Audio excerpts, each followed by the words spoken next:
Okay, now the good one. Hey everyone, let me help you avoid these 7 Pilates mistakes I often see done on the reformer, so stay tuned. The first mistake usually done on the reformer is moving too quickly. With Pilates, you want to go into slow, controlled movements. It kind of goes against what we're used to doing out in daily life, where we want to move fast through our exercise or through our workouts. But in Pilates, slow and controlled tempo is optimal. Whether you're in a class or doing a workout at home on your reformer, either through YouTube video or on your own, try to slow down your pace by either listening to your instructor's tempo or taking the time to breathe within movements. That leads me to my second mistake that I usually see is not breathing with intention. Are you holding your breath while you're moving? If so, try to check in with your breath. Find a breath pattern that works for you. As we say, we all start and end our life with breath, so it's one of the most important principles of Pilates. It will help you move better with more control and maintaining enough oxygen into those muscles that you can feel confident and strong with each movement.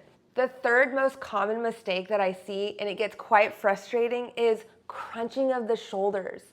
We tend to hold a lot of tension in our body already. I see this all the time, and it's okay, but try to be mindful with it. As you're moving, whatever exercise you might be doing, maybe it's an ab workout, maybe it's a back, are your shoulders creeping up into those ears? Try not to let them. If you feel that that's happening, take a breath, relax for a second, reset the body. One deep inhale and an exhale will drop those shoulders, relieve some tension because they tend to be extra bossy. Don't let them take over that movement. Mistake number 4 is cramming of the head.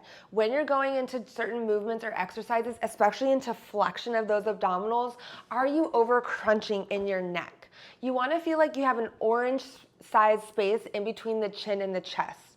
So the head is slightly tucked, but you're still looking upward. So try not to drop the head too far back, cramming into that spine and over crunching also. Just a slight lift of the chest, and that's gonna put you in the proper chest lift during all exercises. The fifth mistake is confusing abdominal strength with abdominal stability. Stability is what protects our spine.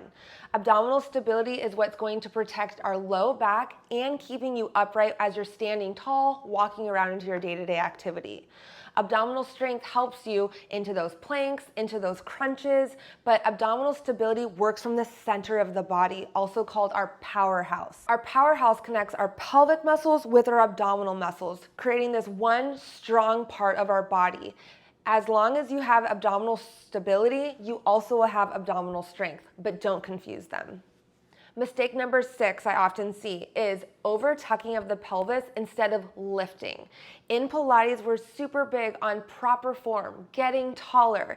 And if you're over tucking and hunching, you're now cramming and getting smaller and shorter. There's a huge difference between tucking your pelvis to protect the spine, often known as the C curve, and then collapsing in the shoulders. You want to disassociate a tuck of the pelvis, but still long in that spine. That's gonna protect your back, put your abs into flexion for that nice spicy core workout, but still staying upright for a beautiful long spine.